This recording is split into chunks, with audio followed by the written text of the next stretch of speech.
નમસ્કાર વિદ્યાર્થી મિત્રો, અગાઉના ભાગ 1માં આપણે કેટલીક સજીવ વિશેની બાબતોની ચર્ચા કરી. આપણે વિજ્ઞાન વિષયના પ્રકરણ 6ની વાત કરી રહ્યા છીએ, જૈવિક ક્રિયાઓ વિશે. જૈવિક ક્રિયાઓનું પ્રકરણ આપણે ચાલુ કર્યું એ વખતે કેટલીક બાબતો જે તમને જણાવવામાં આવી છે એનું આપણે ખૂબ ઝડપથી પુનરાવર્તન કરી લઈએ, જેથી કરીને આગળ શું વાત થઈ એ પણ રિપીટ થઈ જાય. તો ગયા વખતે આપણે જોયું કે સજીવ અને નિર્જીવ વચ્ચેનો શું તફાવત છે, સજીવ કોને કહીશું અને નિર્જીવ કોને કહીશું.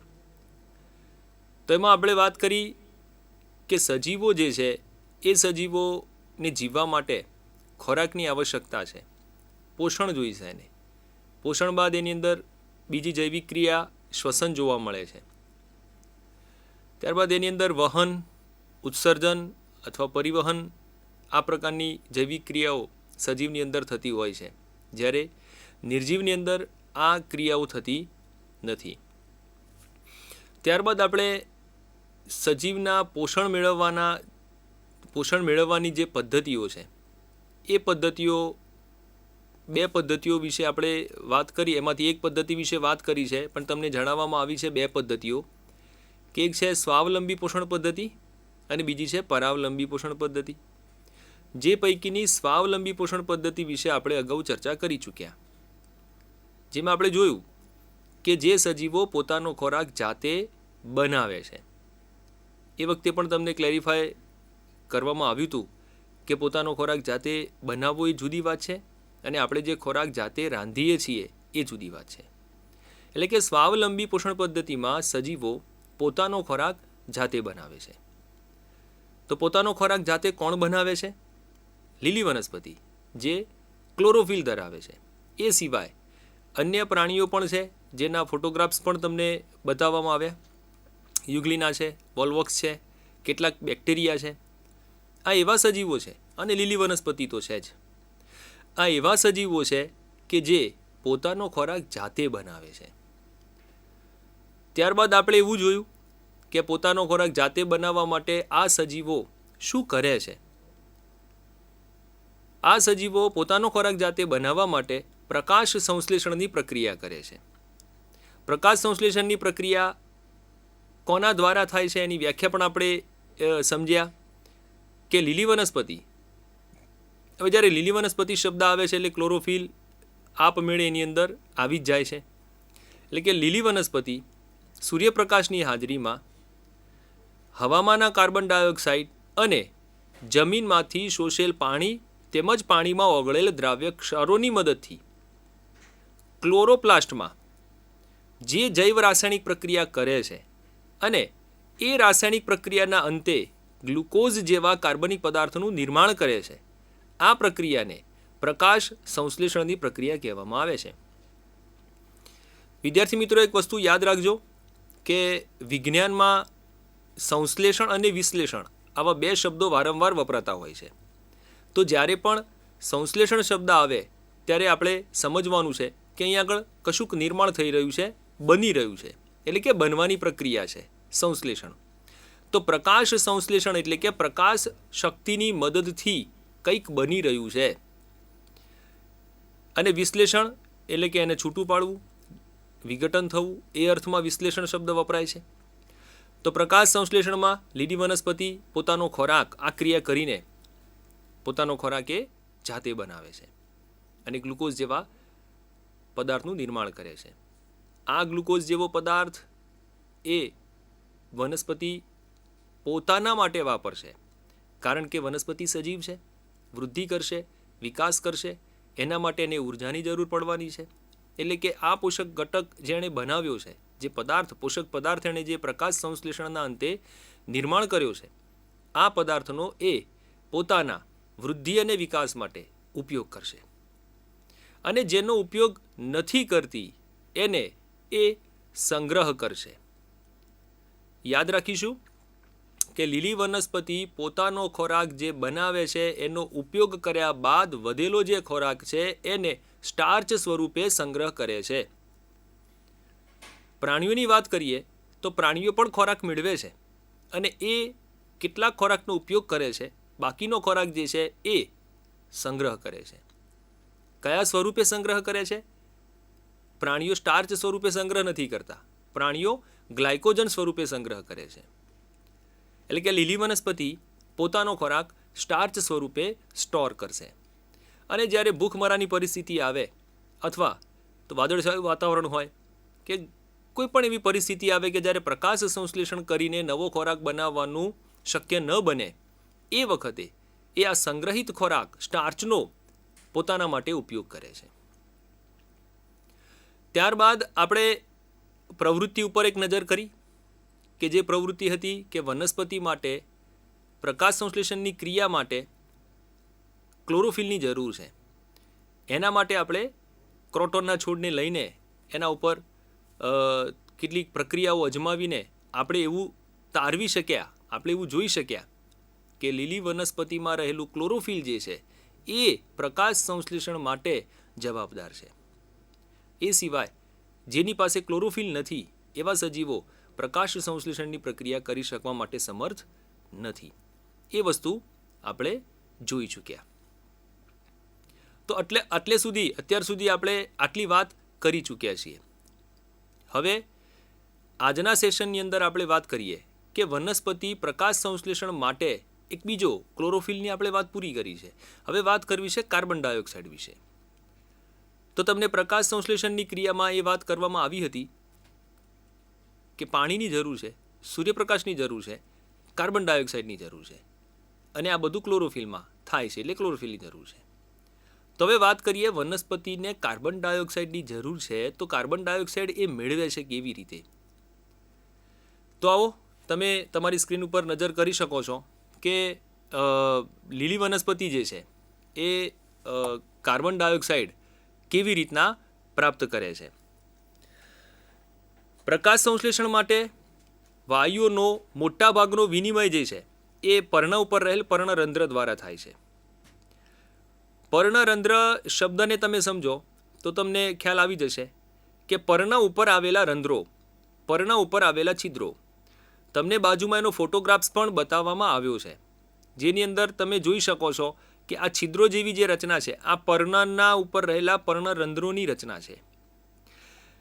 પ્રકાશ સંશ્લેષણ માટે વાયુની જરૂર છે. આપણે અત્યારે હાલ વાત કરી રહ્યા છીએ કાર્બન ડાયોક્સાઇડ વિશે. એટલે કે લીલી વનસ્પતિ આ કાર્બન ડાયોક્સાઇડ પોતાના શરીરમાં ક્યાંથી દાખલ કરવાની છે? તો એ પર્ણરંધ્રોના મારફતે એ દાખલ કરવાની છે. આવા રંધ્ર અથવા તો વાયુરંધ્ર પ્રકાંડ અને મૂળ પર પણ જોવા મળે છે, આવેલા હોય છે. જ્યારે રંધ્ર શબ્દ આવે, છિદ્ર શબ્દ આવે ત્યારે આપણે સમજવાનું છે, પર્ણરંધ્ર જ્યારે શબ્દ આવે ત્યારે આપણે એ સમજવાનું છે કે આ એવું છિદ્ર છે જે પર્ણ ઉપર આવેલું છે. પર્ણ ઉપર આવેલું રંધ્ર એ વાયુરંધ્ર જ છે, કારણ કે વાયુ વિનિમયના માટે વપરાતું રંધ્ર છે, એનું માધ્યમ, એનું મીડિયેટર છે. એટલે પર્ણરંધ્ર એ વાયુરંધ્ર જ છે, પણ પર્ટિક્યુલર પર્ણ ઉપર આવેલું છે એટલે આપણે એને પર્ણરંધ્ર તરીકે પણ ઓળખતા હોઈએ છીએ. તો હમણાં એણે એવું કીધું કે આવા રંધ્ર પ્રકાંડ ઉપર પણ છે અને મૂળ ઉપર પણ છે. બંને મૂળ ઉપર પણ જોવા મળે છે અને પ્રકાંડ ઉપર પણ જોવા મળે છે. એટલે એ વખતે એને વાયુરંધ્ર એવું આપણે એના માટે શબ્દ વાપરીશું. તમે લીમડાનો ઝાડ જોયું હશે, મોટા આંબાનું ઝાડ જોયું હશે અને પછી કદાચ કોઈ વિદ્યાર્થીના મગજમાં પ્રશ્ન એવો થાય કે સાહેબ આ લીમડાના થડ ઉપર વાયુરંધ્ર કયો છે? તો જીવવિજ્ઞાનના વિદ્યાર્થી તરીકે કેટલાક શબ્દોની આપણને સમજ હોવી જરૂરી છે, કેટલીક બાબતોની આપણા દિમાગની અંદર સ્પષ્ટતા હોવી જરૂરી છે. જ્યારે એમ કહેવામાં આવે કે વાયુરંધ્રો પ્રકાંડ ઉપર પણ છે ત્યારે શું સમજવાનું છે? પ્રકાંડ શાકીય હોય અથવા તો કાષ્ઠીય હોય. જ્યારે જે કુમળા છોડ હોય છે, નાજુક જે છોડ હોય છે, જેનું પ્રકાંડ જે છે લીલા રંગનું હોય છે, એ વખતે અથવા તો એવા ઘણા છોડ છે કે જે આજીવન એ અવસ્થામાં રહે છે કે જેનું પ્રકાંડ શાકીય હોય છે. અહીંયા આગળ હું તમને એક બીજી બાબતની પણ ક્લેરિફિકેશન કરી દઉં કે વિદ્યાર્થીઓના મગજની અંદર ઘણી વખતે કેટલાક શબ્દોની સમજ જે છે એ સ્પષ્ટ હોતી નથી અને જેના કારણે થોડાક ગોટાળા એમના દિમાગની અંદર ઉત્પન્ન થતા હોય છે. વિષયાંતર નહીં કરતા આપણે એને ઝડપથી સમજી લઈએ કે શબ્દ છે શાકીય અને શાખીય. ક અને ખનો ફેર છે બંનેની વચ્ચે. તો શાખીયનો અર્થ એવો થાય કે શાખાવાળું. તમે લીમડાનું વૃક્ષ જુઓ તો એની શાખાઓ છે, એની ડાળીઓ છે. અને તમે જો ઘઉંનો છોડ જુઓ તો એના ઉપર કોઈ શાખાઓ નથી, કોઈ ડાળીઓ નથી. મતલબ લીમડો જે છે એ શાખીય વનસ્પતિ છે, શાખાઓ છે, ઘઉં નથી. પણ લીમડાનું ઝાડ જે છે ને એનું થડ જે છે કાષ્ઠીય છે, જ્યારે ઘઉંનું જે પ્રકાંડ છે એ શાકીય છે. અહીંયા આગળ હું ક શબ્દનો ઉપયોગ કરી રહ્યો છું, ધ્યાન આપજો શબ્દ ઉપર બરાબર. ઘઉંનો છોડ એ શાકીય પ્રકાંડ ધરાવે છે, એટલે કે એનું પ્રકાંડ કોમળ છે, નબળું છે. નબળું તો આપણે એના માટે શબ્દ નહીં વાપરી શકીએ, પણ નાજુક પ્રકારનું છે કે જ્યારે તમે વાળી શકો છો ઇઝીલી. લીમડાનો છોડ જ્યારે નાનો હોય છે એ વખતે એનું પ્રકાંડ શાકીય હોય છે. જેમ જેમ એ વૃદ્ધિ અને વિકાસ પામતું રહે છે તેમ તેમ એનું પ્રકાંડ જે છે એનો ઘેરાવો વધે છે, છાલ જે છે એના કોષો મૃત બને છે અને કઠણ બનતી જાય છે છાલ. અને એ જ્યારે સંપૂર્ણ મોટા વૃક્ષનું સ્વરૂપ ધારણ કરી લે એ વખતે એનું પ્રકાંડ જે છે એ કાષ્ઠીય બની જાય છે. હવે એને તમે વાળીને બટકવાની કોશિશ કરો તો એ બટકાતું નથી, કારણ કે મજબૂત થઈ ગયું છે. જ્યારે ઘઉંના છોડનું પ્રકાંડ શાકીય હોય છે. એટલે આપણે વાત કરી રહ્યા હતા પ્રકાંડ ઉપર વાયુરંધ્રો વિશેની. તો વાયુરંધ્રો શાકીય પ્રકાંડ હોય એના ઉપર જોવા મળે છે. પછી જે કાષ્ઠીય હોય એની અંદર રંધ્રોનું પ્રમાણ બહુ જ નજીવું હોય છે, ઓછું હોય છે. એ જ રીતે મૂળની અંદર પણ જોવા મળે છે. છિદ્ર છે એટલે આપણે એને વાયુરંધ્ર એવો શબ્દ વાપરીશું, જ્યાં આગળથી વાયુઓની આપલે થઈ શકે. તો હવામાં રહેલા બે ભાગ વનસ્પતિના, પર્ણ અને પ્રકાંડ, કે જે હવાના સીધા સંપર્કમાં છે, અને ત્યાંથી એ વાયુઓની આપલે કરાવવા માટે આ જે છિદ્ર જેવી રચના છે એને આપણે વાયુરંધ્ર કહીશું. પર્ણ ઉપર છે તો પર્ણરંધ્ર કીધું એને. જમીનની પછી કોઈ વિદ્યાર્થીને પાછો એવો પ્રશ્ન પણ થાય કે સાહેબ જમીનની અંદર તો ક્યાં હવા છે? તો જમીનની અંદર હવા છે. ધોરણ 9ની અંદર આપણે શીખીને આવ્યા છીએ કણની લાક્ષણિકતાઓ વિશે, કે કણ વચ્ચે અવકાશ રહેલો છે. એટલે કે માટીની અંદર પણ અવકાશ છે જમીનમાં, અને અવકાશની અંદર હવા છે. એ હવાની અંદર રહેલા વાયુનું પણ એ શોષણ થતું હોય છે, એટલે મૂળ ઉપર પણ રંધ્ર આવેલા હોય છે. તો મૂળ, પ્રકાંડ અને પર્ણ ઉપર વાયુરંધ્રો આવેલા છે. એ વસ્તુ યાદ રાખવાની છે કે પર્ણ ઉપર રંધ્રોની સંખ્યા મૂળ અને પ્રકાંડ કરતાં વધુ હોય છે. એટલે મોટાભાગનો જે વાયુ વિનિમય જે થવાનું છે વનસ્પતિમાં, એ વાયુ વિનિમય પર્ણ દ્વારા થવાનું છે. તો પાછા પ્રકાશ સંશ્લેષણના મુદ્દા ઉપર આપણે આવીએ છીએ કે પ્રકાશ સંશ્લેષણ માટે કાર્બન ડાયોક્સાઇડની એને જરૂર છે. આ કાર્બન ડાયોક્સાઇડ હવામાંથી વનસ્પતિમાં દાખલ ક્યાંથી થવાનું છે? તો એ આ રંધ્રોના મારફતે થવાનું છે. તો આ રંધ્રો જે છે એ કાર્બન ડાયોક્સાઇડને વનસ્પતિમાં અંદર એન્ટર થવા દેશે. એટલું જ નહીં, પણ અંદર બનેલો જે ઓક્સિજન છે, આપણે જોયું હતું કે પ્રકાશ સંશ્લેષણના અંતે ઓક્સિજન પેદા થતો હોય છે. એ ઓક્સિજનને પાછો બહાર હવામાં મોકલવા માટે પણ આ વાયુરંધ્ર જવાબદાર છે. ઇન શોર્ટ, વાયુઓની આપલે, જેને વાત વિનિમય એવો શબ્દ પણ વિજ્ઞાનમાં એના માટે વપરાય છે. આ વાત વિનિમયની પ્રક્રિયા કરાવડાવવા માટે વાયુરંધ્ર હોવા આવશ્યક છે.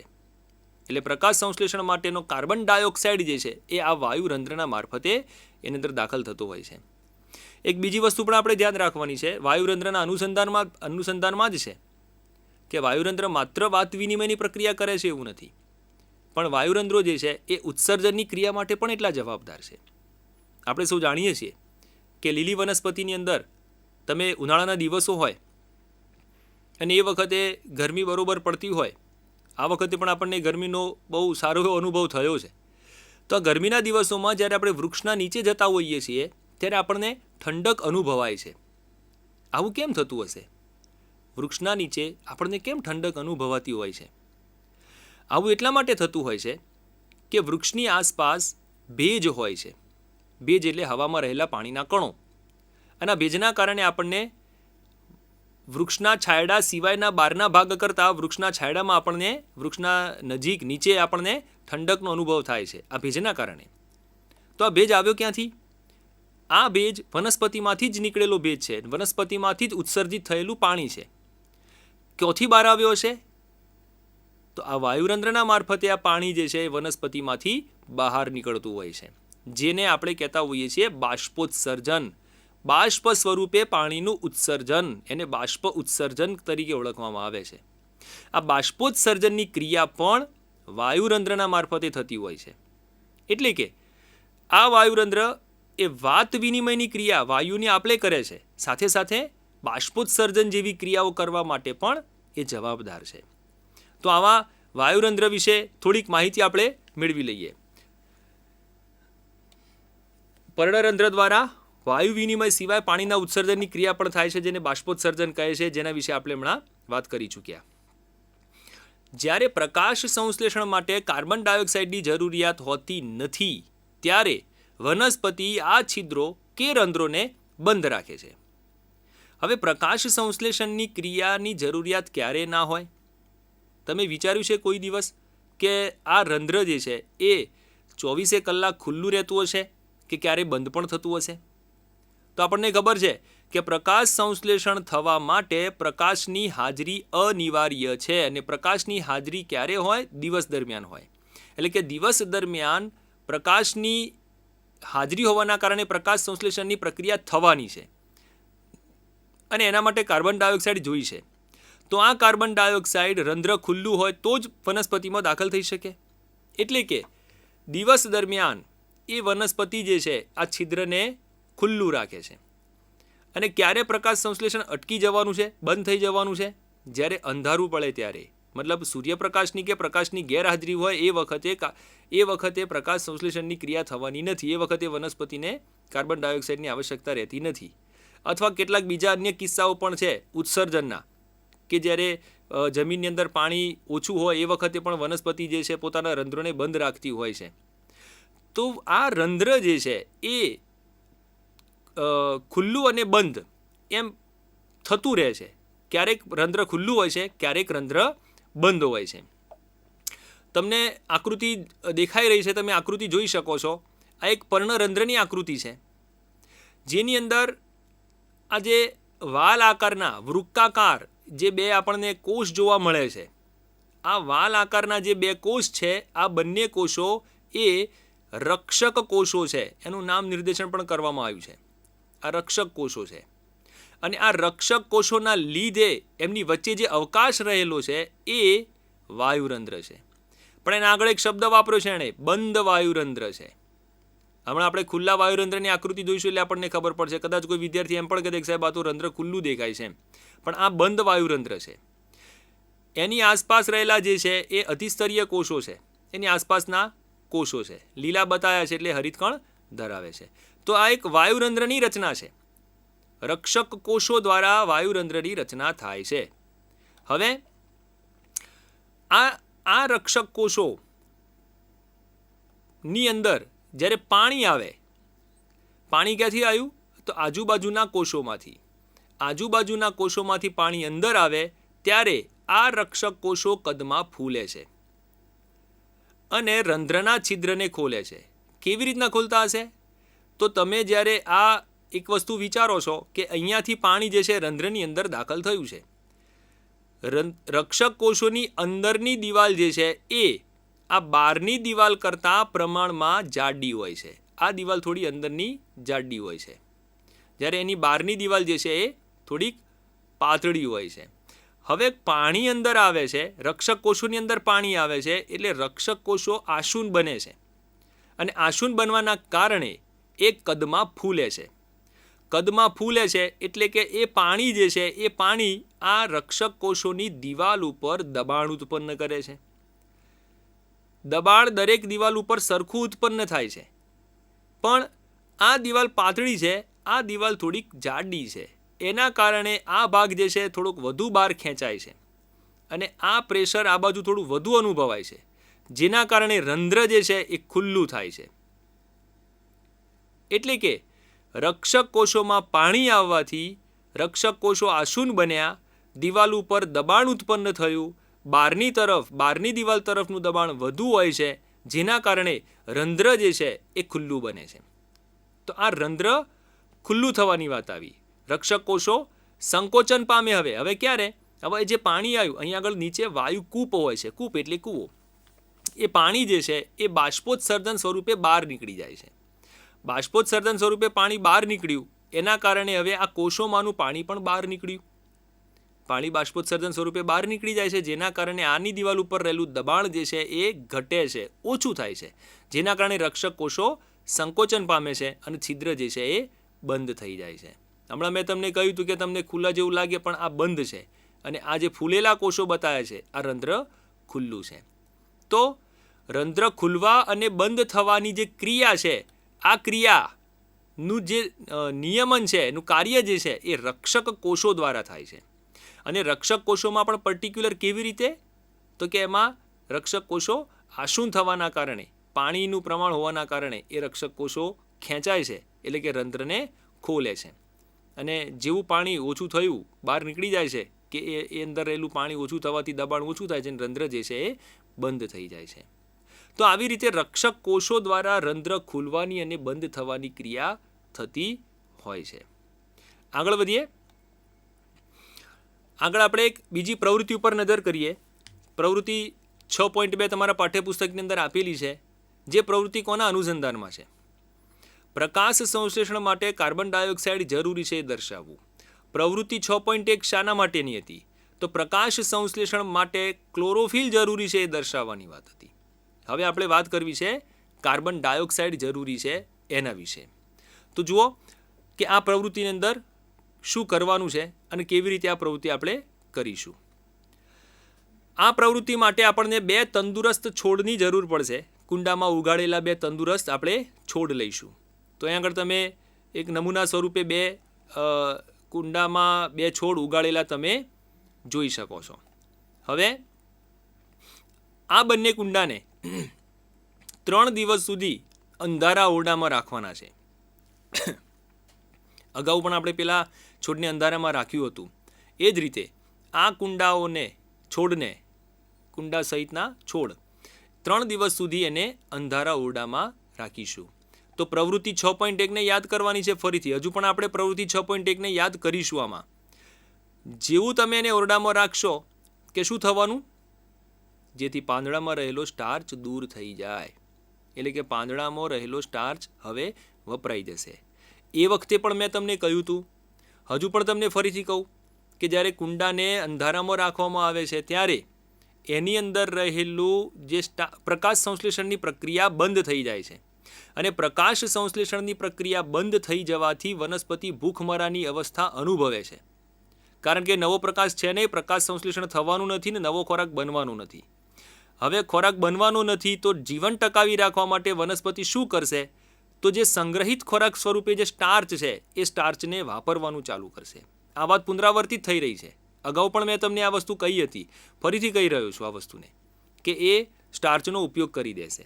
હવે સ્ટાર્ચનો ઉપયોગ કરશે એટલે હવે એના પાંદડાની અંદર હવે સ્ટાર્ચ રહેવાનો નથી. મતલબ કે અંધારામાં વનસ્પતિને મૂકવાથી એની અંદર હવે કોઈ સ્ટાર્ચ નથી એવું આપણે સમજવાનું છે, એવું આપણને ખબર પડે છે. અને વાસ્તવિક રીતે એની અંદર પર્ણમાં સંગ્રહિત સ્વરૂપે સ્ટાર્ચ હોતો નથી. હવે આપણે કુંડાને શું કરીશું? પ્રત્યેક છોડને અલગ અલગ આપણે રાખવાના છે. એક છોડની પાસે પોટેશિયમ હાઇડ્રોક્સાઇડ KOH ધરાવતો વોચગ્લાસ મૂકવાનો છે. બંને છોડને અલગ અલગ 2 જારથી ઢાંકી દો, બરણી બેલ જાર કાચની, અને તળિયાના ભાગે વેસલીન લગાવો જેથી બેલ જાર હવાચુસ્ત થાય. તમારા પાઠ્યપુસ્તકમાં પણ આ આકૃતિ આપેલી છે. હું તમને આગ્રહ રાખીશ કે તમે જ્યારે આ બાયસેગનો કાર્યક્રમ જોવા માટે બેસો વખતે પાઠ્યપુસ્તકને જો તમે સાથે રાખશો તો એ સારું રહેશે, જેથી કરીને કેટલીક બાબતો જે છે તમારા સાથે સાથે તમે પેરેલલ બુકની અંદર પણ જોઈ શકો. તો અહીંયા આગળ આપણે 2 આ કુંડા જે છે એના ઉપર એણે બેલ જારથી ઢાંકી દીધા. આ બેલ જાર છે બંને કુંડા ઉપર. હવે A અને B એવા કુંડાના નામ પણ આપી દીધા આપણે સમજવા માટે. ફેર શું કર્યો છે? તો કે આ કુંડું A જે છે એની અંદર આપણે પોટેશિયમ હાઇડ્રોક્સાઇડ યુક્ત વોચગ્લાસ મૂક્યો. મતલબ કે આ વોચગ્લાસની અંદર આપણે પોટેશિયમ હાઇડ્રોક્સાઇડ મૂકેલો છે. હવે પોટેશિયમ હાઇડ્રોક્સાઇડ કેમ મૂકેલો છે એની વાત આપણે એમાં પછી કરીએ છીએ. હવે બેલ જારનું જે તળિયું છે, આ તળિયું તમારા પાઠ્યપુસ્તકમાં એવું પણ લખેલું છે કે એને કાચની પ્લેટ ઉપર એને કુંડાને મૂકવાનું છે. અને અહીંયા જે તળિયાનો જે આ ભાગ છે આપણને ખબર છે કે બેલ જાર તમે ઢાંકીએ તો પણ થોડી ઘણી ગેપ તો અહીંયા આગળ રહી જ જાય. એ હવાને આવવા જવા માટે તો અનુકૂળ છે. અને આપણે હવામાંના કાર્બન ડાયોક્સાઇડની જ પ્રવૃત્તિ કરી રહ્યા છીએ, એટલે આપણે એ બરોબર આપણે એના માટે શ્યોર થવું પડશે કે કોઈ પણ બાજુથી અંદરની બાજુએ હવા દાખલ ન થવી જોઈએ. એટલા માટે આપણે એને શું કરીએ છીએ, તળિયાના ભાગે વેસેલિન લગાડી દઈએ છીએ. તૈલી પ્રવાહી છે, આપણને ખબર છે. એટલે એ તળિયાના ભાગે વેસેલિન લગાવી દેવાથી હવે આ કુંડું જે છે, બંને કુંડા એ કેવા થઈ જશે, હવા ચુસ્ત થઈ જશે. હવે એની અંદર હવા બીજી નવી દાખલ થવાની નથી, જે છે તે. અહીં આગળ પોટેશિયમ હાઇડ્રોક્સાઇડ મૂકેલો છે, એનું બરાબર ધ્યાન રાખજો. આમાં પોટેશિયમ હાઇડ્રોક્સાઇડ મૂકવામાં આવેલો નથી. એટલે એક કુંડું જે છે એ પોટેશિયમ હાઇડ્રોક્સાઇડ યુક્ત છે, એની અંદર મૂકેલો, અને બીજું જે છે એ સાદું છે, એની અંદર બીજું કશું મૂકવામાં આવેલું નથી. બંને છોડને લગભગ 2 કલાક માટે સૂર્યપ્રકાશમાં મૂકો. હવે આપણે બંનેને 2 કલાક માટે સૂર્યપ્રકાશમાં મૂકી રાખીએ છીએ. એમ ના એમ એને બીજું કશું આપણે કરવાનું નથી. સાવચેતીપૂર્વક આપણે એને સૂર્યપ્રકાશની અંદર હવે લઈ જઈએ છીએ, મૂકીએ છીએ. 2 કલાક બાદ પ્રત્યેક છોડમાંથી એક પર્ણને તોડો. હવે એ બેલઝારને હટાવી લો 2 કલાક પછી, અને એક પર્ણને તોડો. બંને છોડમાંથી એક પર્ણને આપણે તોડીશું. અને અગાઉની પ્રવૃત્તિ 6.1માં જે આપણે સ્ટાર્ચ, જો આ મંડ શબ્દ વાપરવામાં આવે છે, ઘણી વખતે પાઠ્યપુસ્તકની અંદર આ શબ્દ વપરાય છે, એટલે વિદ્યાર્થીઓને ખાસ ખ્યાલ હોતો નથી કે સાહેબ મંડ કણો એવો શબ્દ આવતો હોય છે, કે મંડ કણો એટલે શું, એટલે કે સ્ટાર્ચના કણો. અગાઉની પ્રવૃત્તિ 6.1 મુજબ સ્ટાર્ચની હાજરીની ચકાસણી કરવાની છે. તમને યાદ હશે કે આપણે અગાઉ કેવી રીતના સ્ટાર્ચની હાજરી ચેક કરી હતી. સૌથી પહેલાં એને આપણે શું કર્યું હતું, એને આપણે યાદ કરીશું કે એ કસોટીની અંદર આપણે સ્ટાર્ચની હાજરી છે કે નહીં ચેક કરવા માટે અહીંયાથી હવે જ્યારે એને આપણે પર્ણ તોડ્યું ને ત્યારથી હવે આપણી પ્રવૃત્તિ 6.1 ચાલુ થઈ ગઈ. આટલીથી જે કરી હતી એને આપણે રિપીટ કરવાની છે. આલ્કોહોલમાં આપણે એને બોળીએ જેથી કરીને ક્લોરોફિલ દૂર થઈ જાય. પછી એને આયોડિનની અંદર મૂકીએ. આલ્કોહોલમાં મૂકીને આપણે એને ઉકાળ્યું હતું. ક્યાં સુધી ઉકાળ્યું હતું કે પર્ણ જે છે સંપૂર્ણ ક્લોરોફિલ મુક્ત ન થઈ જાય ત્યાં સુધી આપણે એને બરોબર ઉકાળવાનું છે, એટલે ક્લોરોફિલ દૂર થઈ જાય છે. ત્યારબાદ આપણે એને શામાં લઈ ગયા હતા, આયોડિનમાં. આયોડિન એ સ્ટાર્ચ અભિરંજક છે કે જો પર્ણની અંદર સ્ટાર્ચ હશે તો એને અભિરંજિત કરશે. એવી રીતે આપણે એને ટેસ્ટ કરી શકીશું કે એમાં સ્ટાર્ચ છે કે નહીં. એટલે એ પ્રમાણેની આપણે કસોટી કરીશું. તો અહીંયા આગળ એની એક આકૃતિ મૂકવામાં આવી છે જે આ સમજાવે છે. આ ક્લોરોફિલ ધરાવતો ભાગ છે, આયોડિનનું ડૂબાવેલું જે પર્ણ જે છે આયોડિનની અંદર, અને તમે એના ઉપર તમે આ કાળા પ્રકારના જે ધાબા જે છે જોઈ શકો છો. તો જ્યાં આગળ જે હરિત દ્રવ્ય હતું, ક્લોરોફિલ જ્યાં આગળ હતું, ત્યાં આગળ જ આપણને આ કલર ચેન્જ જોવા મળે છે. આ પેલી 6.1ની જ પ્રવૃત્તિ છે, બીજી આકૃતિ દ્વારા એને સમજાવવાનો પ્રયાસ કરવામાં આવેલો છે. ઠીક છે. તો એ આપણને બતાવે છે કે આ જગ્યાએ સ્ટાર્ચ છે, આ જગ્યાએ અભિરંજિત થયેલો છે એ ભાગ, જે આગળ ક્લોરોફિલ હતો એ ભાગ. આપણે ક્લોરોફિલની હાજરી ચેક નથી કરી રહ્યા. તો આના ઉપરથી આપણને શું ખબર પડે છે, સૌથી પહેલાં તો તમને પોટેશિયમ હાઇડ્રોક્સાઇડની વાત આપણે કરી લઈએ કે જ્યારે કુંડાની અંદર પોટેશિયમ હાઇડ્રોક્સાઇડ મૂકવામાં આવ્યો હતો ત્યારે શું થાય છે. તો પોટેશિયમ હાઇડ્રોક્સાઇડ જે છે એ એક એવો પદાર્થ છે કે જે કાર્બન ડાયોક્સાઇડનું શોષણ કરી લેશે. એટલે કે આપણું જે કુંડું એ હતું એ કુંડાની અંદર પોટેશિયમ હાઇડ્રોક્સાઇડ હોવાના કારણે એમાં હવે કાર્બન ડાયોક્સાઇડ હવામાં એ જારની બેલ જારની જે અંદરની હવા છે એ હવાની અંદર હવે કાર્બન ડાયોક્સાઇડ નથી, કારણ કે જેટલો કાર્બન ડાયોક્સાઇડ છે પોટેશિયમ હાઇડ્રોક્સાઇડે શોષી લીધો છે. મતલબ કે આપણે છોડ એ કુંડા એના બેલ જારમાં કાર્બન ડાયોક્સાઇડ નથી, હવા છે પણ કાર્બન ડાયોક્સાઇડ નથી. જ્યારે કુંડા બીની અંદર હવા છે, કાર્બન ડાયોક્સાઇડ યુક્ત હવા છે. તો જ્યારે આપણે એને પ્રકાશની અંદર મૂક્યું ત્યારે હવે પ્રકાશ સંશ્લેષણની ક્રિયા કોની અંદર જોવા મળી, તો કે પ્રકાશ સંશ્લેષણની ક્રિયા માત્ર કુંડા બીમાં જોવા મળી. તમે કુંડા એના પર્ણને જ્યારે આયોડિનથી એને અભિરંજિત કરો છો ત્યારે આ બંને પર્ણોની તમે જ્યારે સરખામણી કરશો તો તમે જોઈ શકશો કે કુંડા એના પર્ણની અંદર એને આયોડિનની અંદર ડૂબાડવા છતાં પણ કુંડા એના પર્ણમાં કોઈ જ રંગ પરિવર્તન જોવા મળતું નથી, જ્યારે કુંડા બીની અંદર રંગ પરિવર્તન જોવા મળે છે. રંગ પરિવર્તન સ્ટાર્ચના લીધે થતું હોય છે. તો કુંડા એની અંદર રંગ પરિવર્તન ન થયું એનો અર્થ શું કે ત્યાં આગળ સ્ટાર્ચનું નિર્માણ થયું નથી. કુંડા બીની અંદર રંગ પરિવર્તન થયું એનો અર્થ કે ત્યાં આગળ સ્ટાર્ચનું નિર્માણ થયું છે. હવે એ વિચારવાનું થાય છે કે કુંડા એ અને કુંડા બીની અંદર શું જુદું હતું, તો કે કુંડા એની અંદર પોટેશિયમ હાઇડ્રોક્સાઇડ મૂકવામાં આવેલો હતો, કુંડા બીમાં નહોતો મૂક્યો. પોટેશિયમ હાઇડ્રોક્સાઇડ કાર્બન ડાયોક્સાઇડનું શોષણ કરવાનો ગુણ ધરાવે છે, એનો અર્થ એ થયો કે કુંડા એની અંદર એવી હવા હતી કે જેમાં કાર્બન ડાયોક્સાઇડ નહોતો, અને કુંડા બીમાં એવી હવા હતી કે જેમાં કાર્બન ડાયોક્સાઇડ વાયુ હતો, હાજર હતો. તો પ્રકાશ સંશ્લેષણની ક્રિયા કુંડા એમાં કેમ ના થઈ? કારણ સીધી વસ્તુ છે કે કુંડા એ અને બીની અંદર જે તફાવત હતો એ કાર્બન ડાયોક્સાઇડનો હતો. બંનેને સૂર્યપ્રકાશ મળ્યો છે, બંનેને અંધારામાં રાખ્યા છે, બંનેને સૂર્યપ્રકાશ આપેલો છે, બંનેના ઉપર આલ્કોહોલ અને આયોડિનથી આપણે પ્રક્રિયા કરી છે. ફેર માત્ર એટલો હતો કે કુંડા એમાં કાર્બન ડાયોક્સાઇડ નહોતો, કુંડા બીમાં કાર્બન ડાયોક્સાઇડ હતો, અને માટે કુંડા એના પર્ણની જ્યારે સ્ટાર્ચ કસોટી કરવામાં આવી ત્યારે એની અંદર આપણને કોઈ રંગ પરિવર્તન ન જોવા મળ્યું, અને કુંડા બીની અંદર એના પર્ણની અંદર આપણને જોવા મળ્યું. એટલે આ પ્રયોગ ઉપરથી આપણને આ પ્રવૃત્તિ કે પ્રયોગ ઉપરથી આપણને એટલી ખબર પડે છે કે ક્લોરોફિલની સાથે સાથે એની અંદર કાર્બન ડાયોક્સાઇડ પણ હોવો જરૂરી છે. એણે પણ નોંધ્યું પણ છે કે KOH દ્વારા CO2નું શોષણ થઈ ગયું, પ્રકાશ સંશ્લેષણ માટે જરૂરી કાર્બન ડાયોક્સાઇડ ન મળ્યો, અને એના કારણે KOH ધરાવતા છોડની અંદર સ્ટાર્ચ બનતો નથી. આ પ્રવૃત્તિ ઉપરથી અનુમાન કરી શકાય કે પ્રકાશ સંશ્લેષણ માટે કાર્બન ડાયોક્સાઇડ જરૂરી છે. તો અહીં આગળ એક બીજી વસ્તુ આપણને જોવા મળે છે કે પ્રકાશ સંશ્લેષણ માટે ક્લોરોફિલ આવશ્યક છે, અને પ્રકાશ સંશ્લેષણ માટે કાર્બન ડાયોક્સાઇડ એ આવશ્યક છે. હવે આ પ્રવૃત્તિ ઉપરથી યાદ રાખવા જેવી બાબત શું છે? તમે જોઈ શકો છો સ્ક્રીન ઉપર તમારી કે આ વસ્તુ આપણે યાદ રાખીશું કે કાર્બોદિતનો ઉપયોગ તેઓને શક્તિ પૂરી પાડવા માટે કરાય છે. જે કાર્બોદિતનો ઉપયોગ ન થાય એ શરીરમાં સ્ટાર્ચ સ્વરૂપે સંગ્રહિત થાય છે, જે મેં તમને અગાઉ કહી દીધું હમણાં. પ્રાણી શરીરમાં એ ગ્લાયકોજન સ્વરૂપે સંગ્રહ થાય છે. વિદ્યાર્થી મિત્રો,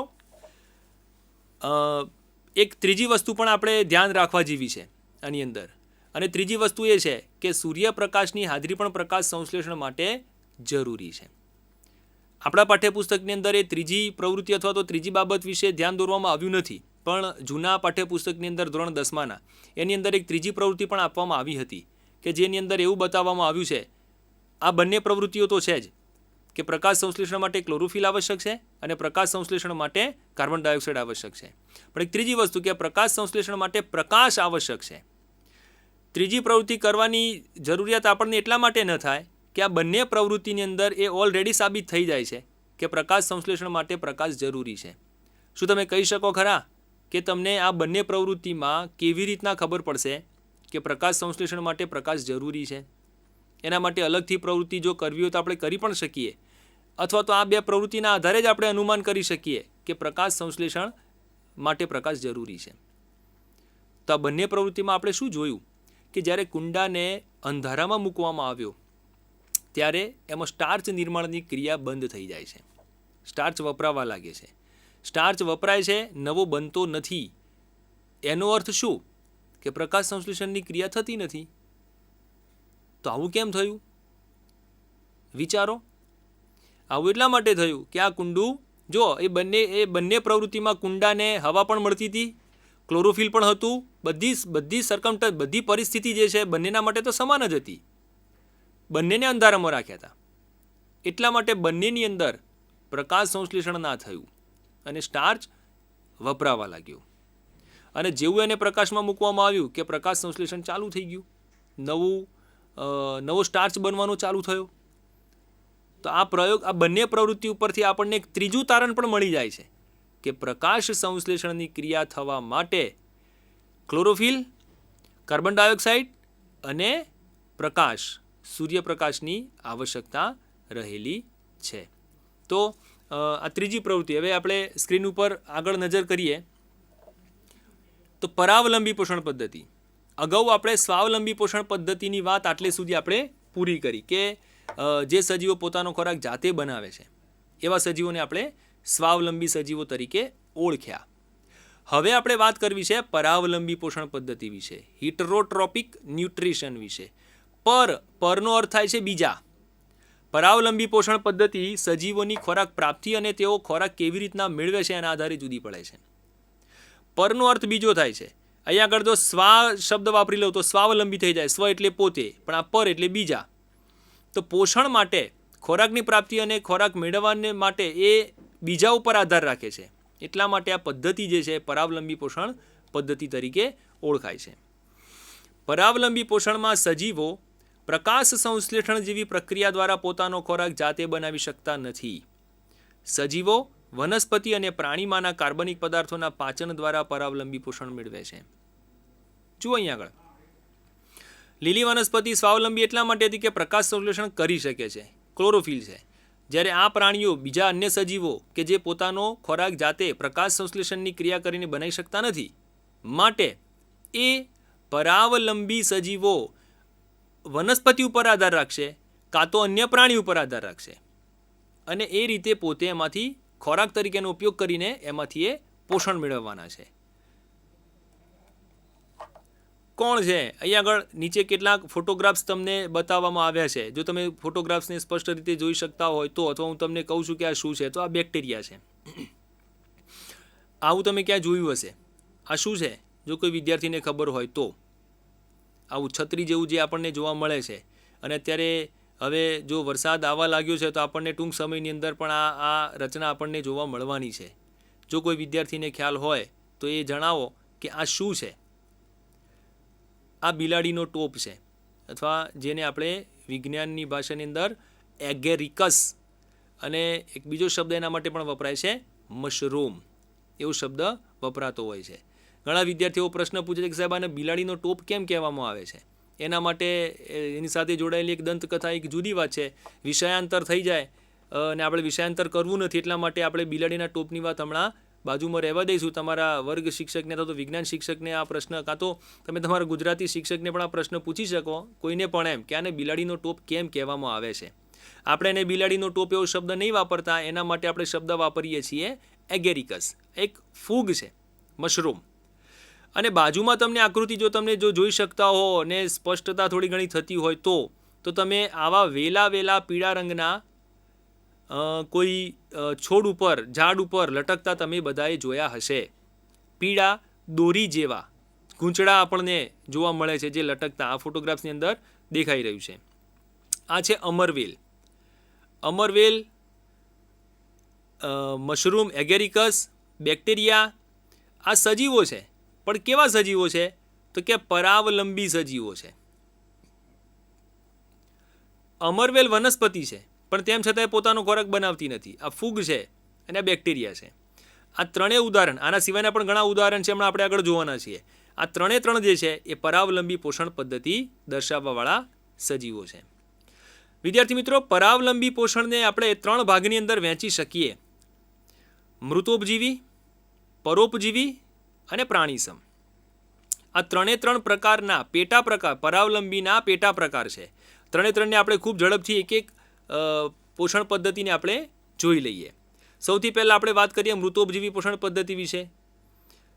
તો મૃત એટલે કે મરી ગયેલા અથવા તો મૃત્યુ પામીને સડતા રહેલા, આવા મૃત અને સડી ગયેલા સેન્દ્રિય પદાર્થોનું શોષણ કરી પોષણ મેળવવાની જે પદ્ધતિ છે, આ પદ્ધતિને મૃતોપજીવી પોષણ પદ્ધતિ કહેવામાં આવે છે.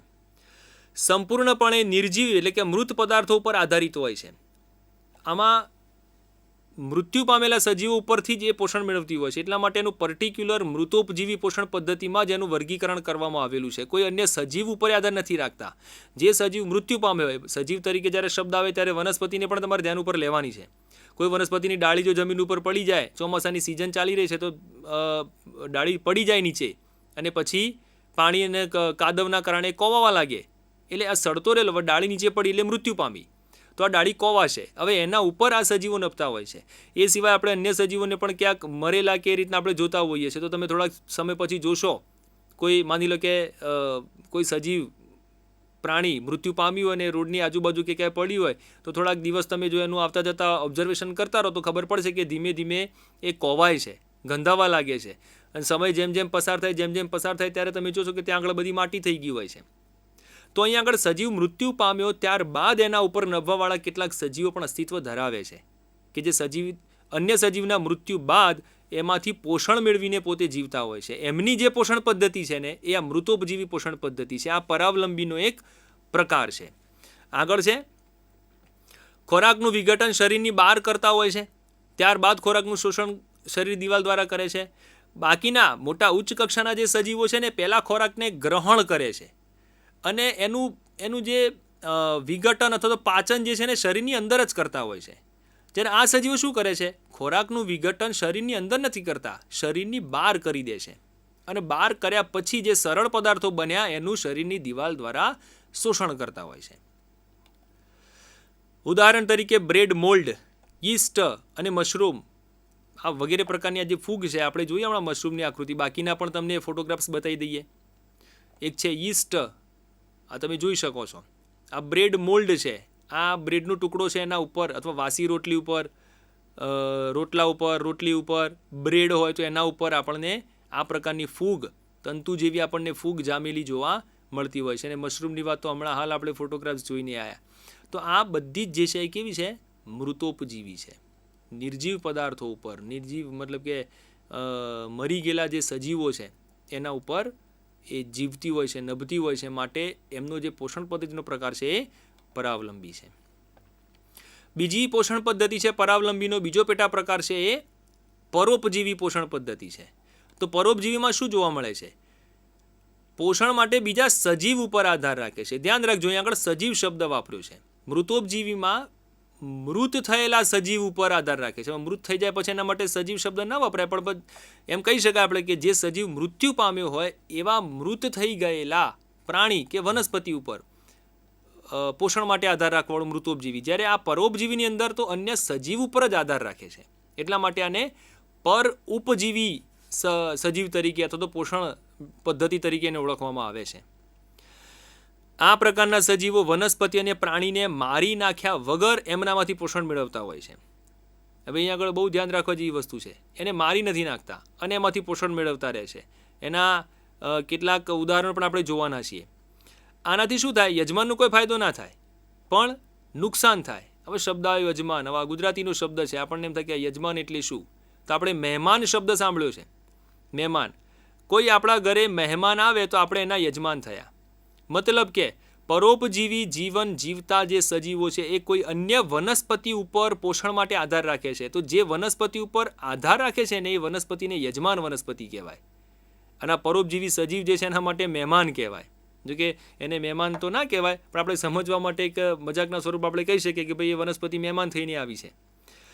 યજમાનને કોઈ ફાયદો ના થાય પેલા નાવાથી, પણ નુકસાન થાય એને પરોપજીવી પોષણ પદ્ધતિમાં. ઉદાહરણ તરીકે બેક્ટેરિયા છે, ફૂગ છે, અમરવેલ છે, વાંદો છે, પટ્ટીકૃમિ છે, યકૃતકૃમિ છે. આ ઉદાહરણ તમે ધ્યાન ઉપર લેશો તો તમને ખબર પડી જશે. બેક્ટેરિયા, આવા બેક્ટેરિયા પરોપજીવી છે. આ બેક્ટેરિયા આપણા શરીરમાં જો આવી જાય તો એ આપણા માટે મહેમાન થયા, આપણે એના યજમાન થયા. આરામથી આપણા શરીરમાં રહે, આપણને રોગ કરે. તો બેક્ટેરિયા આપણા શરીરમાં આવ્યા તો આપણને શું ફાયદો? આપણને કોઈ ફાયદો નહીં. તો નુકસાન ખરું? તો કે હા, નુકસાન થાય. તો બેક્ટેરિયા એ યજમાન તરીકે જો આપણે હોઈએ તો આપણા શરીરની અંદર એ દાખલ થાય છે, પોષણ મેળવે છે, એ પોતે જીવે છે, આપણને નુકસાન કરતા જાય છે. તો બેક્ટેરિયા એ જ રીતે ફૂગને પણ સમજી શકો, એ રીતના અમરવેલ અને વાંદાને પણ સમજી શકો. પટ્ટીકૃમિ, યકૃતકૃમિ આપણને ખબર છે આ બધા રોગકારક કૃમિઓ છે. અમરવેલ અને વાંદો, આ વંદો શબ્દ નથી હો, ધ્યાન રાખજો, વાંદો શબ્દ છે. હમણાં તમને ફોટોગ્રાફ્સ બતાવું છું એનો. ફૂગ છે. તો આ બધા જે છે નુકસાન કરે છે આપણને, એને પોતાનો ફાયદો કરી લેતા હોય છે. તમે જુઓ, બેક્ટેરિયા કે ફૂગ કે અમરવેલ, આ અમરવેલની જે વાત કરી એને યજમાન વનસ્પતિને મારી નથી નાખતા, પણ સતત એનામાંથી એ પોષણ મેળવતા રહે છે. જો આપણે એમના ફોટોગ્રાફ જોઈને આપણને ખબર પડશે. આ રહી અમરવેલ. હવે આની અંદર થોડીક વધારે સ્પષ્ટ આપણને દેખાય છે. અને નીચેના બિલકુલ જે છે ને વાંદો છે. ઘણી વખતે વિદ્યાર્થીઓ આને વંદો બોલાવે છે. તમે બધા વંદો તો જોયો હશે, કોકરોચ જેને આપણે કહેતા હોઈએ છીએ, એ વંદો. અહીં આગળ શબ્દ વાપરવામાં આવ્યો છે વાંદો. તો અમરવેલ અને વાંદો આ બંને કેવી વનસ્પતિ છે? તો આ બંને વનસ્પતિ જે છે એ પરોપજીવી વનસ્પતિ છે, અન્ય વનસ્પતિ ઉપર ઉગવાવાળી વનસ્પતિ છે. ફરક બંનેમાં શું છે? અમરવેલ જે છે એ સંપૂર્ણ પરોપજીવી છે, જ્યારે વાંદો જે છે એ અપૂર્ણ પરોપજીવી વનસ્પતિ છે. તમે જુઓ તો આના પર્ણો લીલા છે. તો તમને એવો પ્રશ્ન થવો જોઈએ કે સાહેબ આના પર્ણો લીલા છે તો આ તો હરિતકણ ધરાવે છે, તો એ પોતાનો ખોરાક જાતે ન બનાવે? હા, એ પોતાનો ખોરાક જાતે બનાવે છે. હવે સાહેબ જ્યારે આવું કહે કે પોતાનો ખોરાક જાતે બનાવે છે, એટલે વિદ્યાર્થીના મગજમાં પાછો બીજો પ્રશ્ન પેદા થાય કે પોતાનો ખોરાક જાતે બનાવે છે તો એ પરોપજીવી કેવી રીતના થયું? તો અહીંયા આગળ ખોરાક માટે અન્ય વનસ્પતિ ઉપર આધાર નથી રાખતી આ વાંદો નામની વનસ્પતિ. વાંદો એ ગીચ જંગલોમાં ઉગતી વનસ્પતિ છે. હવે એટલું ગીચ જંગલ હોય છે કે જેના કારણે સૂર્યપ્રકાશ જે છે એ જમીન ઉપર પડતો નથી. હવે આ વાંદા જેવી વનસ્પતિ જો જમીન ઉપર ઉગે તો એને પૂરતા પ્રમાણમાં સૂર્યપ્રકાશ ન મળે. હરિતકણ ધરાવે છે તેમ છતાંય એ પોતાનો ખોરાક જાતે ન બનાવી શકે, કારણ કે એને પ્રકાશ મળતો નથી. અને પ્રકાશ ન મળવાના કારણે એ મરી જાય, પ્રકાશ સંશ્લેષણ ના થાય, ખોરાક ના બને ને મૃત્યુ પામે. દરેક સજીવ પોતાનું અસ્તિત્વ ટકાવી રાખવા માટે મથતો રહેલો છે, જીવે છે અને સંઘર્ષ કરતો રહેલો છે. એટલા માટે કુદરતે એને એવી બક્ષિસ આપી અથવા તો એવી રીતના એને અનુકૂલન આપ્યું કે વનસ્પતિ અન્ય ઊંચી વનસ્પતિઓની ડાળીઓ ઉપર ઉગે છે, જેના કારણે ઊંચાઈ ઉપર ઉગવાના કારણે આ વનસ્પતિને પૂરતો સૂર્યપ્રકાશ મળી રહે છે અને પોતાના પ્રકાશ સંશ્લેષણ કરીને પોતાનો ખોરાક જાતે બનાવી શકે છે. તો અહીં આગળ બીજો પ્રશ્ન ઉદ્ભવે છે કે તો પાણીનું શું? એ વનસ્પતિ ડાળી ઉપર છે, ડાળી ઉપર, તો પાણીનું શું? પાણી ક્યાંથી? તો એ પાણી માટે આ વનસ્પતિ ઉપર, યજમાન વનસ્પતિ ઉપર એ આધાર રાખે છે. મતલબ કે વાંદો જે છે એ સંપૂર્ણ રીતે પરોપજીવી નથી, અપૂર્ણ પરોપજીવી છે. અમરવેલ તો સંપૂર્ણ પરોપજીવી છે, એ તો પાણી અને તૈયાર ખોરાકનું શોષણ કરે છે. એ જ રીતે પટ્ટીકૃમિ, આ મચ્છર જે છે બાહ્ય પરોપજીવી છે. પટ્ટીકૃમિ જે છે એ અંતઃ પરોપજીવી છે, એ સજીવ શરીરની અંદર દાખલ થાય છે, આ બહારથી પોષણ મેળવે છે, આપણને મારી નાખતા નથી. હા, પછી મારી એટલે કે એના એક થોડુંક લોહી પીવાથી આપણે મરી જતા નથી, મચ્છર કડે તો આપણે મરી ના જઈએ. પણ આપણે મરી કેમ જઈએ છીએ? તો કે હે પોતાની અંદર એલા જે વાયરસ જે છે આપણા શરીરની અંદર દાખલ કરી દેતું હોય છે અને જેના કારણે આપણને કોઈ રોગ થાય છે અને આપણે મરતા હોઈએ છીએ. એટલે મચ્છર કરડવાથી આપણે મરતા નથી, પણ એ આપણા શરીરમાં જે પરોપજીવી અન્ય જીવો દાખલ કર્યા ને એના કારણે આપણે મૃત્યુ પામીએ છીએ. તો પટ્ટીકૃમિ, મચ્છર, વાંદો, અમરવેલ આ બધા પરોપજીવી સજીવો છે. ત્રીજી પોષણ પદ્ધતિ છે પ્રાણીસમ પોષણ પદ્ધતિ. પ્રાણીસમ પોષણ પદ્ધતિમાં શું હોય છે? તો કે વનસ્પતિ કે પ્રાણીના કોઈ ભાગનો કે આખા સજીવનો ખોરાક તરીકે ઉપયોગમાં લઈ લેનાર સજીવો, એને આપણે કહીશું પ્રાણીસમ પોષણ પદ્ધતિ ધરાવતા સજીવો. કોણ છે અને કેવું છે? તો કે આ પ્રાણીસમ પોષણ પદ્ધતિના પાછા બીજા 3 પેટા પ્રકારો પડે છે: તૃણાહારી, માંસાહારી અને મિશ્રાહારી. આ 3 પ્રકારો વિશે તો આપણે ખૂબ સાંભળ્યું પણ હશે અગાઉના ધોરણની અંદર, એટલે થોડાક ઝડપથી આપણે એના માટે આગળ વધીએ. તૃણાહારી એટલે કે તૃણ ખાવાવાળા, તૃણ એટલે વનસ્પતિ, ઘાસ, ફક્ત વનસ્પતિનો ખોરાક તરીકે ઉપયોગ કરનાર જે સજીવો છે એ તૃણાહારી સજીવો કહેવાશે. કયા છે સમજવા માટે કેટલાક ફોટોગ્રાફ્સ મૂક્યા છે, એ સિવાયના ઘણા બધા છે. આ ગોળો છે, સસલું છે, હરણ છે, આ ગાય છે, તો આ બધા સજીવો કેવા છે? ફક્ત વનસ્પતિનો ઉપયોગ કરે છે, વનસ્પતિના ભાગનો ઉપયોગ કરે છે, અને એટલા માટે આ પ્રાણીસમ પોષણ પદ્ધતિમાં આવશે. તૃણાહારી પ્રકારના પ્રાણીસમ. પછી માંસાહારી. તમે કહી શકો માંસાહારી પ્રાણીઓ કેવા હશે? માંસાહારી પ્રાણીઓનો ખોરાક તરીકે ઉપયોગ કરે છે, અન્ય પ્રાણીઓનો ખોરાક તરીકે ઉપયોગ કરે છે. તૃણાહારી પ્રાણીઓ ફક્ત વનસ્પતિ, માંસાહારી પ્રાણીઓ ફક્ત પ્રાણીનો ઉપયોગ કરતા હોય છે. કયા છે? હિંસક પશુ આપણને ખબર છે, સિંહ છે, વાઘ છે, આ પ્રકારના સજીવો જે છે. આપણે ત્યાં કહેવત પણ છે કે સિંહ ભૂખે મરી જાય પણ ઘાસ ના ખાય, એવી કહેવત પણ છે. એ પણ આપણને સમજાવે છે કે સિંહ જે છે એ તૃણાહારી નથી, એ માંસાહારી છે. તો આવા માંસાહારી પ્રાણીઓ જે છે એ પ્રાણીનો ખોરાક તરીકે ઉપયોગ કરે છે. ત્રીજી વસ્તુ છે મિશ્રાહારી સજીવો. વનસ્પતિ અને પ્રાણીઓ બંનેનો ખોરાક તરીકે ઉપયોગ કરનાર સજીવો જે છે એ મિશ્રાહારી સજીવો છે. જેમ કે ઉંદર છે, કાગડો છે, મનુષ્ય છે, આ બધા સજીવો કેવા છે? મિશ્રાહારી છે. બીજા સજીવનો વનસ્પતિ અને પ્રાણી આ બંનેનો ખોરાક તરીકે ઉપયોગ કરવાવાળા છે, મિશ્રાહારી. હવે આ પોષણ જે પદ્ધતિ છે, આ પોષણ પદ્ધતિ સ્વાવલંબી પોષણ પદ્ધતિ અને પરાવલંબી પોષણ પદ્ધતિ, આ બંને પદ્ધતિઓમાં એક અમીબાની જે પેરામિશિયમ અમીબાની અંદર જોવા મળતી જે પોષણ પદ્ધતિ છે એ ખૂબ જ સાદી અને સમજી શકાવી પોષણ પદ્ધતિ છે. આપણે ખૂબ ઝડપથી એને જોઈ લઈશું. અમીબા એક કોષી સમુદાયનું પ્રાણી છે. ધોરણ 9 ની અંદર આપણે શીખી ગયા છીએ. પ્રાણીસમ પોષણ પદ્ધતિ બતાવે છે કોષીય ગણભક્ષણ. તબક્કા અલગ અલગ એની અંદર પડતા હોય છે: ખોરાકનું અંતઃગ્રહણ, પાચન, શોષણ, પરિપાચન અને મળોત્સર્જન. તો અમીબાની અંદર આ જુદા જુદા તબક્કા 5 સમજવા માટે પાડેલા તબક્કા છે એ કોઈ પર્ટિક્યુલર સ્ટોપ અને ચાલુ એમ થતા નથી, પણ અલગ અલગ તબક્કાને આપણે સમજી શકીએ એટલા માટે આપણે એના અલગ અલગ તબક્કા પાડીને સમજીએ એને એ વસ્તુને. તો અમીબાની અંદર કેવા પ્રકારનું પોષણ જોવા મળે છે એ આ તબક્કાના આધારે આપણે સમજીશું, પણ એ નેક્સ્ટ એપિસોડની અંદર આપણે સમજીશું. અત્યારે હાલ આપણે આને વિરામ આપીએ છીએ આટલે સુધી. નેક્સ્ટ ટાઈમ જ્યારે આપણે મળીશું ત્યારે અમીબાની અંદર કેવા પ્રકારનું પોષણ જોવા મળે છે એના વિશેની ચર્ચા આપણે અહીંયાથી સ્ટાર્ટ કરીશું. તો આજના દિવસ માટે મને રજા આપશો. આપનો આભાર. Thank you.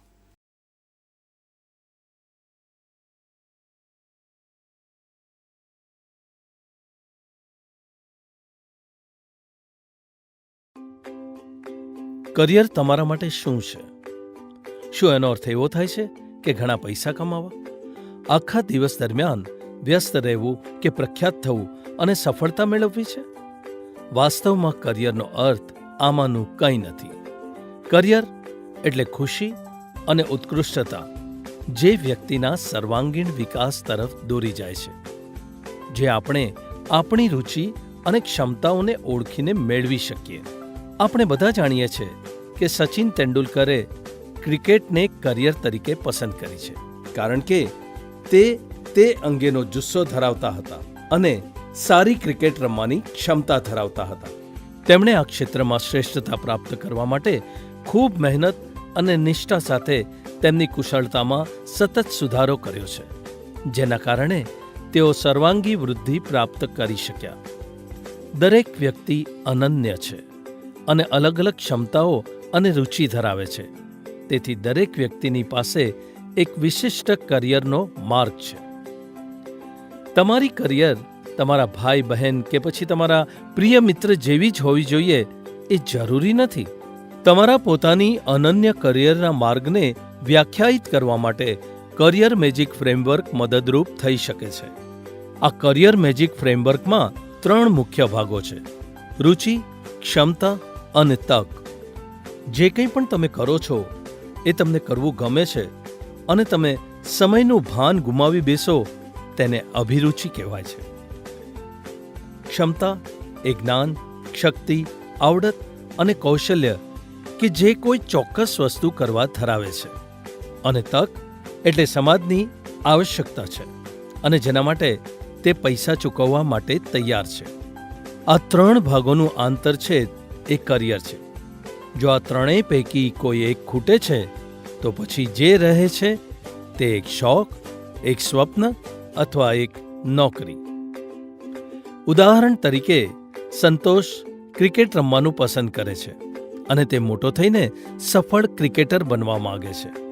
ક્રિકેટના ક્ષેત્રમાં ઘણી તક છે.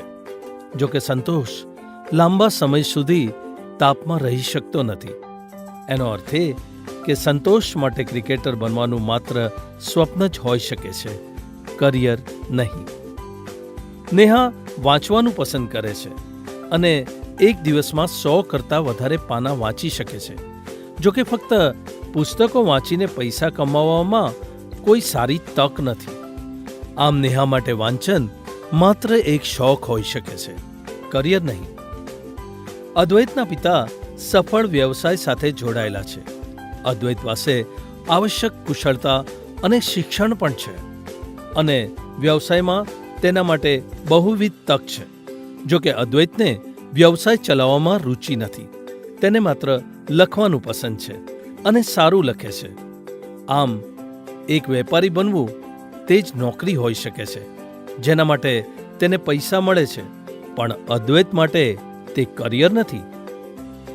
મોહન ખેતી પસંદ કરે છે અને ઘણી વખત તેના મિત્રના ખેતરમાં લાંબા કલાકો સુધી કામ કરે છે.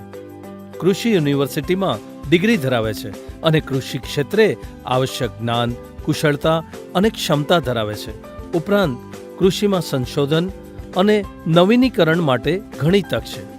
આમ કૃષિ મોહન માટે કરિયર બની શકે છે. મોહને તેના રુચિ, ક્ષમતા અને તકને ધ્યાનમાં લઈને તેને અનન્ય કરિયર બનાવી છે. આથી ખુશી અને શ્રેષ્ઠતા દ્વારા તે તેના જીવનમાં તમામ પાસામાં વિકાસ સાધી શકે છે. તેવી જ રીતે તમે બધા પોતાની અનન્ય કરિયરની કેડી કંડારી શકો છો.